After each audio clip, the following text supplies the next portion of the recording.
The internet will tell you to ice your balls, tape your mouth shut, and to stop nutting for 30 days to fix your testosterone. None of that is doing what you actually think it's doing. First, what we're going to do is we're going to cover the things that don't actually do this and move the needle. All right, so this is probably going to be a very controversial one, but cold plunges and cold baths. All right, so cold plunges are great for other reasons. However, there is very limited evidence to show that cold exposure increases testosterone levels. But in general, these effects are very short-lived and nothing crazy enough to make a huge difference. If anything, doing it right after a lift will blunt the muscle building signal you just worked for. So you're not helping your hormones, you're actually sabotaging your gains. It's for that exact same reason you don't want to take a cold shower after a workout either. Another controversial take here, but no FAP and semen retention. All right, just like cold baths, this is great for another reason, mental and physical and spiritual and all that. However, it's been shown, and also from personal experience, that it spikes up and then about around a week or two of abstinence, it flattens right back out to the baseline levels. Another huge thing that gym bros never mention is the psychology aspect. Carl Jung has a concept for this. He called it repression.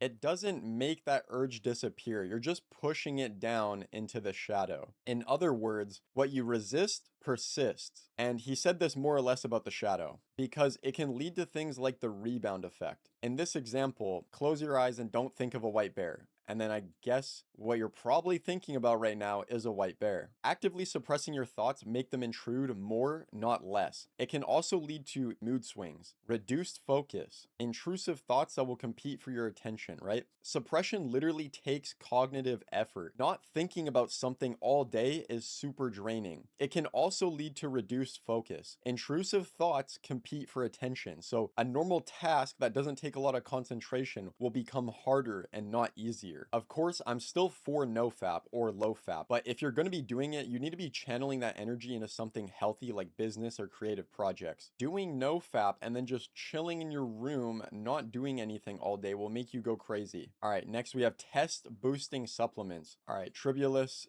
fenugreek, and ZMA. All of this is trash. The research on healthy men with normal levels is weak to non-existent. You're paying $40 for a bottle and it's a placebo effect with very good branding. All right, moving on, mouth taping and tongue posture. It might help you sleep quieter, but it does nothing to your hormone levels. It's a different problem with a different fix. That guru that told you that is lying to you, so you buy his product. All right, section 2, the things that will actually help you based on real evidence. Now, the most boring thing obviously is going to be your sleep. This is not optional. The hormone pulses that drive your testosterone production happen in deep sleep cycles. If you cut even 4 to 5 hours a night a week from your sleep, you can measurably tank your testosterone levels. And if you don't do anything else on this list, I ask you that you at least prioritize this one. All right, next we have heavy compound lifting. This is huge because this helps a lot, but it also stops past a certain point.